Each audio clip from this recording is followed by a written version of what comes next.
অসমউৎসৱৰ ফালৰ পৰা আপোনালোকক তিনিগৰাকীয়ে ধন্যবাদ জ্ঞাপন কৰিছোঁ। আজি এই আমাৰ বিয়ানামৰ প্ৰতিযোগিতাৰ ফলাফলৰ তৃতীয় স্থান পাইছে ইন্দ্ৰপ্ৰস্থ সামূহিক বিয়ানামৰ দল। ইন্দ্ৰপ্ৰস্থ সামূহিক বিয়ানামৰ দল। তৃতীয় স্থান পাইছে ৰুণিমা শৰ্মা দল।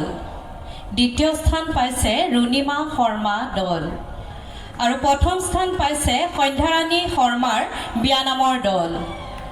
প্ৰথম স্থান পাইছে সন্ধ্যাৰাণী শৰ্মাৰ বিয়ানামৰ দল। আৰু বিচাৰকৰ বিশেষ বঁটা লাভ কৰিছে অম্বিকা শইকীয়া দল। বিচাৰকৰ বিশেষ বঁটা লাভ কৰিছে অম্বিকা শইকীয়া দল। ধন্যবাদ।